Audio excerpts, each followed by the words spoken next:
Hello दोस्तों, हमारे YouTube channel आलोक विद्याकुल में आप लोग का स्वागत है। आज हम कक्षा 8वीं का प्रश्नावली 8.3 का जो बचा हुआ क्वेश्चन है हम वो क्वेश्चन आप लोगों को बीच बताने वाले हैं। तो आप वीडियो के अंत तक जरूर बने रहें। अगर वीडियो को लास्ट तक जरूर देखें और वीडियो पसंद आए तो हमारे चैनल को जरूर सब्सक्राइब कीजिए और दोस्तों में जरूर शेयर कीजिए और कमेंट बॉक्स में जरूर हमें प्रतिक्रिया दें कि और कौन से चैप्टर के आपको वीडियो चाहिए। आप हमें कमेंट बॉक्स में बता सकते हैं, तो उसका वीडियो हम जल्द से जल्द प्रोवाइड कराएंगे। तो चलिए अब हम 8.3 का क्वेश्चन नंबर 9 समझ लेते हैं। इसका क्वेश्चन में सबसे पहले समझिए कि कह रहा है रवि ने 32,000 रुपया बैंक में जमा किया। कहाँ बैंक में जमा किया? कौन? रवि ने। क्यों? जमा की गई राशि पर, जमा की गई राशि पर संयोजित तिमाही, तिमाही के मतलब आपको हम समझाते हैं, और घोषित हो तो और ब्याज की दर से 5% वार्षिक हो तो रवि को महीना के बाद कितना राशि प्राप्त होगा। मतलब कि हर महीना कितना राशि प्राप्त होगा। तो चलिए अब हम समझ लेते हैं। सबसे पहले मूलधन दे दिया है। मूलधन मतलब जो जमा किया है तो मूलधन ही हम बोलेंगे। मूलधन जिसको हम बार बार आपको बता रहे हैं कि पी बोलते हैं। इसको कितना दे दिया? 32,000 रुपया जमा किया है। 32,000 रुपया जमा किया है। ठीक है। अब कर रहा है दर की बात कर लेते हैं। तो दर कितना परसेंट की हिसाब से दिया है? तो दर 5% के हिसाब से दिया है। ठीक है। अब कह रहा है कि वार्षिक समय है ना, वार्षिक समय सही तिमाही है। समय की बात कर लेते हैं जिसको हम एन बोलते हैं। ये कैसा दिया है कि छमाही। देखिए ब्याज से संयोजक तिमाही, तिमाही का मतलब होता है 3-3 मंथ पे, है ना, 3-3 मंथ पे। तो कितना बार जमा किया है? ये 6 माही। कितना हो जाएगा? तो अब चलिए अब 6 माही हो जाएगा ना। कितना हो जाएगा? 6 माही। तो देखिए 3 माही तिमाही बोल रहा है तो एक साल में कितना हो जाएगा? तिमाही मतलब 3 महीना का लगेगा। तो 12 महीने होता है तो 3 से करिए तो कितना हो जाएगा? 6। तो कितना? 6 महीना हो जाएगा। 6 माही, 6 महीना। ठीक है, 6 महीना। तो अगर हमें इसको साल में कन्वर्ट करना है, अगर साल में कन्वर्ट करेंगे तो हम इसको 1/6/12 1/2 वर्ष हो जाएगा, है ना, 1/2 वर्ष हो जाएगा। देखिए 6 माही तिमाही है तो 3 महीना के लगेगा। ठीक है, 3 महीना के लगेगा। तो साल में एक साल में कितना महीना? 12 महीना। अच्छा, जो तिमाही लग रहा है कितना? 6 गो लग रहा है। 6 गो तिमाही लग रहा है। एक साल में कितना? 12 महीना।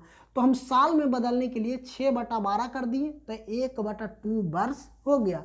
और हमको इसको निकालना है क्या? मिश्रधन निकालना है। इसके बाद मतलब कि 1/2 वर्ष में कितना मिश्रधन निकलेगा? मिश्रधन, है ना, मिश्रधन कितना हो जाएगा राशि। ठीक है, यही हमको से क्वेश्चन पूछा गया है कि मिश्रधन कितना हो जाएगा। तो चलिए अब हम समझ लेते हैं कि मिश्रधन कितना हो जाएगा। तो अब हम क्या कर रहा है, चूंकि ब्याज कैसा है, ब्याज कैसा है, ब्याज का संयोजकता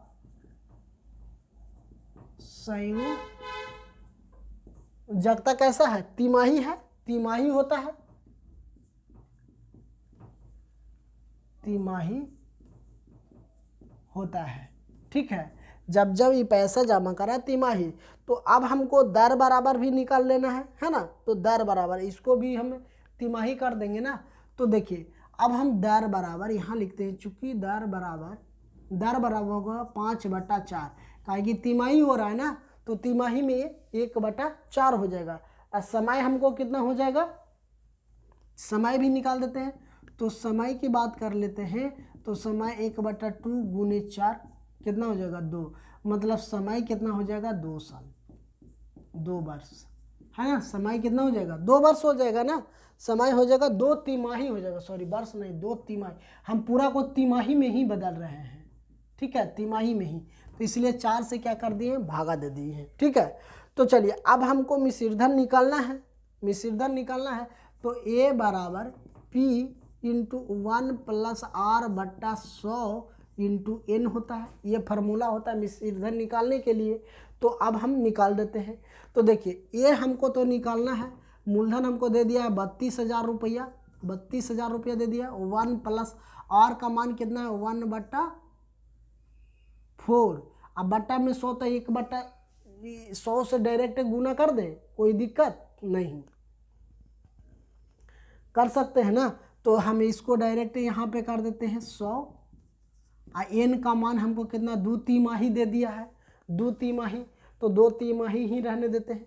चलिए इसको अब हम काट लेते हैं। तो इसको हम काट देते हैं तो कितना हो जाएगा 5 दूना 10। अभी मिश्रित धन निकालना है तो 32,000 का, अब देखिए 1 प्लस 1/4 दूना के 8, 80/2 हो जाएगा। अब यहाँ पे 32,000, अब इसको कुछ नहीं तो 1 हो गया, तो इसका एलसीएम लेंगे 80 हो जाएगा। तो यहाँ पे क्या हो जाएगा 80 प्लस 1 बराबर 2। आई हमको ए तो निकालना है ना, तो ए बराबर 32,000 को 81/80 का स्क्वायर हो जाएगा, है ना। क्यों, अब इसको क्या कर देते हैं, इसको हमें ए बराबर अब यहाँ कर देते हैं। ए मिश्रित धन निकालना है तो 32,000 का, अब ये 2 बार है तो इसको हम लिख सकते हैं 81 गुने 80, 81 गुने 80, है ना, लिख सकते हैं। 2 0 से 2 0 काट देते हैं। अब इसको हम 8 से काटते हैं, 8 चौ के 32, ये 0 तो 0, 8 पचे 40 हो जाएगा। इसलिए ए बराबर हमको हो जाएगा 5 गुने 81 गुने 81। अगर हम एक बार और कर देते हैं तब 5 हो जाएगा, 8 पचे के 40 गुने 81 हो जाएगा। ये इतना आ गया। अभी टोटल हमको गुना करना है, अभी टोटल हमें क्या करना है गुना। तो यदि गुना कर देते हैं तो हमको कितना हो जाएगा, कितना हो जाएगा 32,805 हो जाएगा। ये मिश्रित धन आ गया। ये क्या आ गया बच्चों, हमको मिश्रित धन आ गया। तो रवि के 6 महीना बाद राशि कितना प्राप्त होगा। रवि को बात कर लेते हैं कि रवि को 6 महीना बाद, है ना, 6 महीना बाद कितना राशि मिलेगा, 6 महीना की बाद, 6 महीना के बाद राशि प्राप्त होगा। 6 महीने की बाद राशि प्राप्त कितना होगा, राशि प्राप्त होगा मतलब कि 32,805 रुपया। आई जामा कितना क्या था 32,000, इसको छमाही कितना हो गया 805 रुपया के बढ़ोतरी हुआ है। ठीक है, तो ये क्वेश्चन आप लोगों को समझ में आ गया होगा। तो चलिए अब हम 10वां क्वेश्चन भी समझ लेते हैं इसी वीडियो में। 10 और 11 लास्ट है 11, तो हम इसी वीडियो में समझ लेते हैं। चलिए ये 10वां क्वेश्चन है बच्चों, तो 10वां क्वेश्चन भी हम समझ लेते हैं। 10वां क्वेश्चन मेरा है कि करा कि 5% वार्षिक दर से बढ़ती हुई वर्ष 2005 के अंत में एक शहर की जनसंख्या इतना हो गया। कब, 2005 में हो गई। तो बताइए कि वर्ष 2003 में शहर की जनसंख्या क्या था। मतलब कि 2003 में जनसंख्या, 2005 में तो हो गया है 44,100 गो, है ना। मान लीजिए कि 4,000 कितना 44,100 गो था, 2005 में हो गया। तो 2003 में कितना जनसंख्या था, तो हमें पहले जनसंख्या नहीं पता है। तो मान लेते हैं कि माना कि यहाँ पे चलते लिखते हैं, यहाँ हल में लिख देते हैं कि माना कि, है ना, माना कि वर्ष 2003 में, है ना, वर्ष 2003 में इस शहर का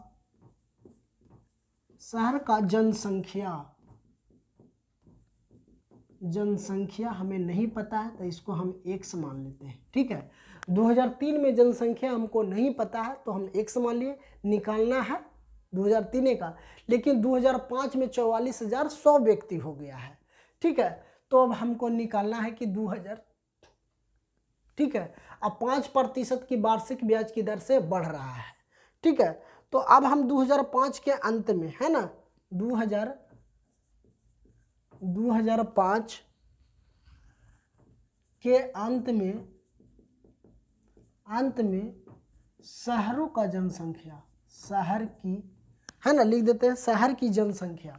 शहर की जनसंख्या, शहर की जनसंख्या कितना हो जाती है? 44,100। ठीक है, कब हो जा रहा है? 2005 में, लेकिन 2003 में कितना जनसंख्या जो हमको नहीं पता। तो कहीं ना कहीं 2003 और 2005, तो कहीं 2 साल में कितना बढ़ रहा है ना, तो 2 साल का अंतराल है। तो हमको ये तो ठीक है, जनसंख्या के वृद्धि दर दे दिया है। जनसंख्या का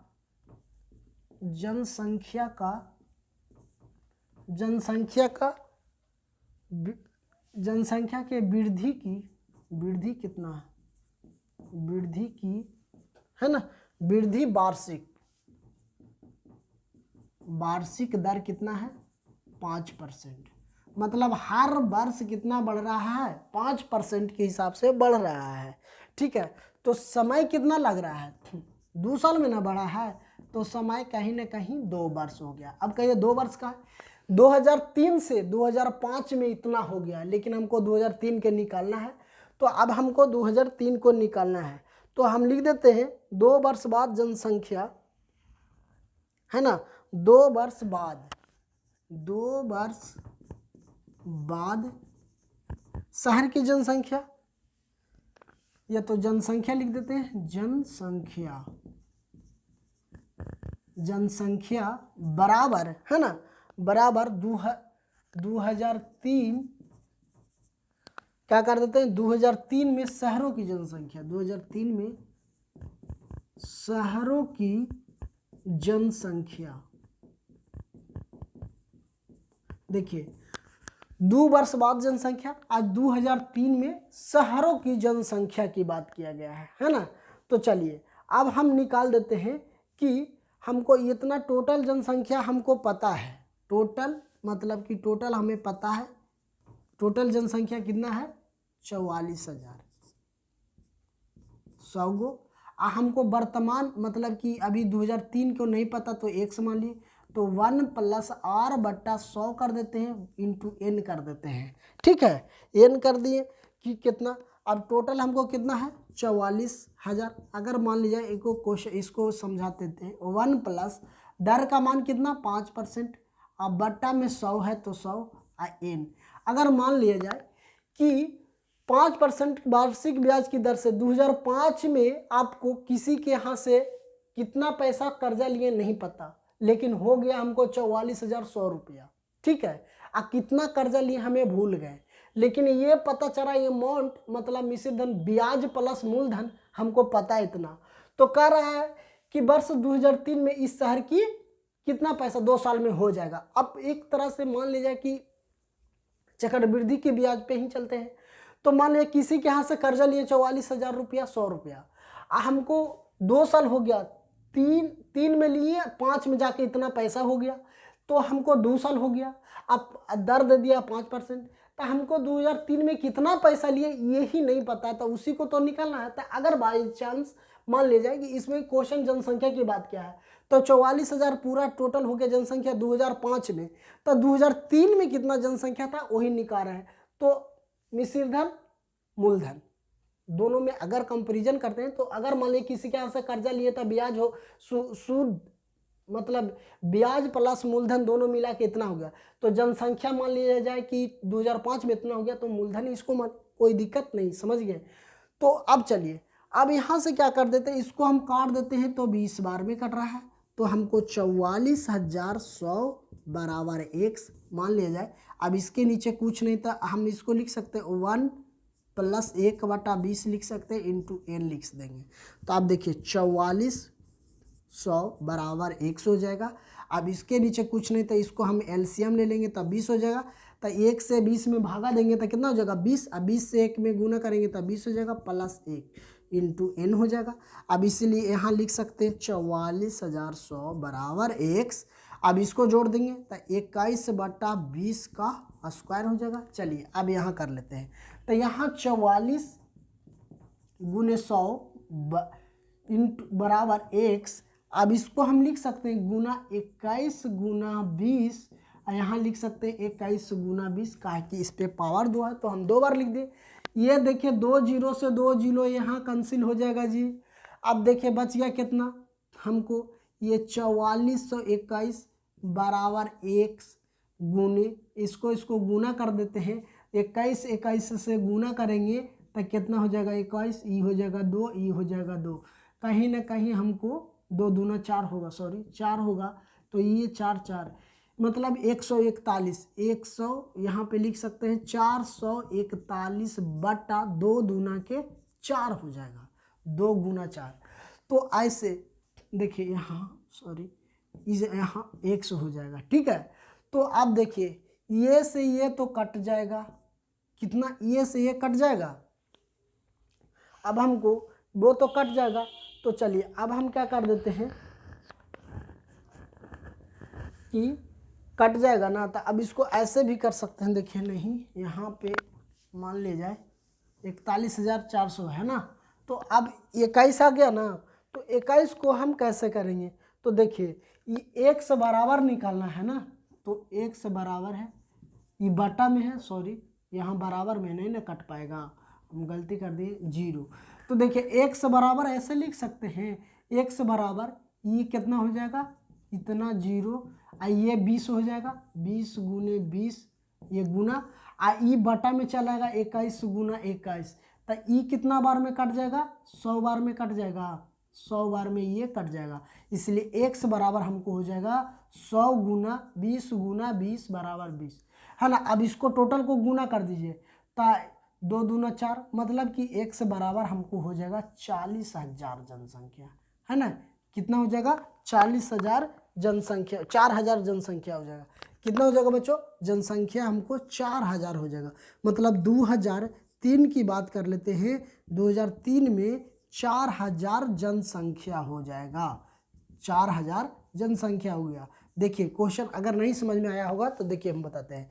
मान लिया जाए कि आप 2005 में इतना जनसंख्या हो गया, तो कितना दर से बढ़ रहा है, तो दर कितना दर से 5% की वृद्धि दर बढ़ रहा है।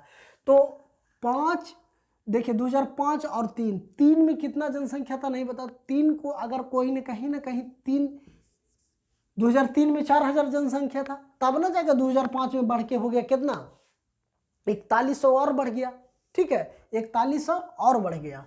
तो यही बात है, ये क्वेश्चन आप लोगों को समझ में आ गया होगा। तो देखिए हम कुछ नहीं, इसको मिश्रधन मान लिए, अब मूलधन हमको नहीं पता, मान लिया किसी के यहाँ से कर्जा लिए, कितना पैसा लिए हमें नहीं याद है, लेकिन हमको ये पता है कि 2 साल हो गया है, लेकिन 5% के हिसाब से ले रहा है हमको, ठीक है 5% के हिसाब से हमको ले रहा है, लेकिन टोटल हमको 2 वर्ष हो गया, तो नहीं निकाल लेंगे, बिल्कुल निकाल सकते हैं। तो उसी प्रकार से ये जनसंख्या भी हमें निकाल लिए हैं। तो चलिए अब मेरा लास्ट क्वेश्चन है 11 नंबर, 11 को भी हम समझ लेते हैं इसी वीडियो में। अब हम 11 नंबर क्वेश्चन को समझ लेते हैं, आखिर 11 नंबर क्वेश्चन क्या है। तो 11 नंबर को भी हम समझते हैं। कह रहा है एक जनित्र का वर्तमान मूल्य 42,000 रुपया, यदि उसका अमूल्य का प्रतिशत वार्षिक हो तो 2 वर्ष बाद उसका जनित्र का मूल्य क्या होगा, है ना, उसका मूल्य क्या होगा।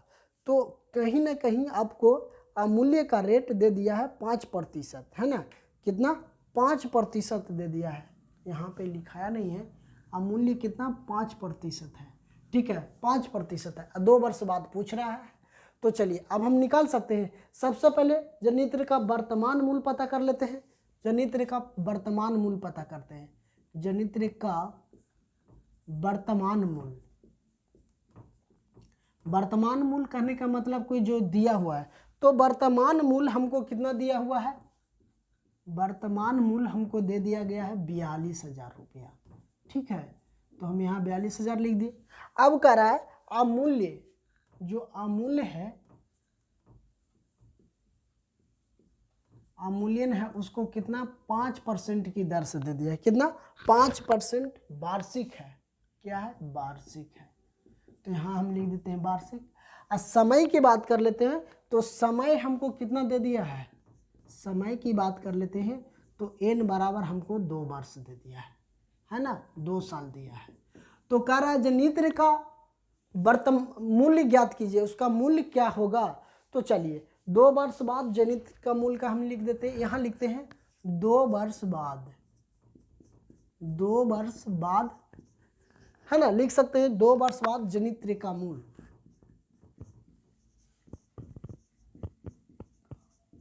है ना, 2 वर्ष बाद क्या होगा। तो हम इसको लिख सकते हैं क्या कि पहले तो वर्तमान मूल हमको दे दिया गया है, वर्तमान मूल कितना दे दिया है 42,000 रुपया। तो हम यहाँ लिख देते हैं वर्तमान मतलब मूलधन दे दिया है, हमको पूछ रहा है क्या कि जनित्र का मूल क्या होगा। तो हम यहाँ लिख सकते हैं 1 + R/100 × N, यह फार्मूला से कोई दिक्कत नहीं। तो चलिए इसका जो मूलधन दे दिया है, मूलधन की बात करते हैं, मूलधन दे दिया, मिश्रधन पूछ लिया है। तो 42,000 1 + R का मान 5/100 हो जाएगा N का मान 2 वर्ष। तो इसको हम काट देते हैं तो कितना 20 बार में कट जाएगा, ये हो जाएगा कितना 42,000 × 1 + 1/20 × 2 हो जाएगा। अब देखिए 42,000 को ऐसे कर दिए, अब इसके नीचे कुछ नहीं तो 1, इसको एलसीएम ले लेंगे, कितना हो जाएगा 20। और जब 20 होगा, 1 से अगर भागा देंगे 20 में तो कितना आएगा 20। अब 20 से 1 में गुना कर देंगे तो हमको कितना हो जाएगा 20 ही होगा, +1 × 2। अब इसको 42,000 है तो 42,000 लिखते हैं। अब इसको क्या कर दें 21 × 20 हो जाएगा का स्क्वायर। चलिए अब यहाँ ले लेते हैं, तो 42 गुने, अब 21 × 20, 21 × 20 हो जाएगा, तब ना जाके हमको जो जनित्र का मूल पता चलेगा, है ना, जनित्र का क्या मूल पता चलेगा। तो चलिए अब हम इसको क्या करते हैं काट देते हैं, कितना काट देते हैं। तो इसको काटेंगे तो हमको क्या पूछ रहा था कि उसके बाद जनित्र का मूल क्या होगा, तो सॉरी माइनस होगा ना, यहाँ पे क्या हो जाएगा माइनस होगा, ठीक है। तो माइनस हम, तो ये कितना हो जाएगा 19 हो जाएगा। तो ये कितना हो जाएगा बच्चों 19 हो जाएगा। तो हमको ये हो जाएगा 19, ये क्या हो जाएगा 19 हो जाएगा। तो देखिए जो 0 से 2 0 कट जाएगा, इसको हमें 2 से काट देते हैं तो ये कितना हो जाएगा 21, इसको 2 से फिर काट देते हैं तो कितना 1, ये 105 हो जाएगा। तो 105 × 19 कर देंगे 19, तो हमको पता ई, अब 105 को 19 को गुना कर दीजिएगा टोटल को, तो हमें कितना आंसर आ जाएगा 37,905। यही मेरा क्या हो जाएगा बच्चों आंसर हो जाएगा, यही मेरा क्या हो गया आंसर हो गया। तो आप लोगों को ये क्वेश्चन पूरा हम जो कि 8.3 के था वो हम पूरा आप लोगों को बता दिए हैं। तो अगर आपको वीडियो पसंद आता है तो हमारे चैनल को ज़रूर सब्सक्राइब कीजिए और दोस्तों में ज़रूर शेयर कीजिए। आप पूरा वीडियो के अंत तक ज़रूर देखिए, और कोई भी आपको चैप्टर की वीडियो चाहते हैं तो आप हमें कमेंट बॉक्स में ज़रूर प्रतिक्रिया दें, या तो वीडियो को अगर पसंद आता है तो लाइक और शेयर ज़रूर कीजिए। तो थैंक यू दोस्तों, फिर आपको एक नए चैप्टर के साथ हम आते हैं।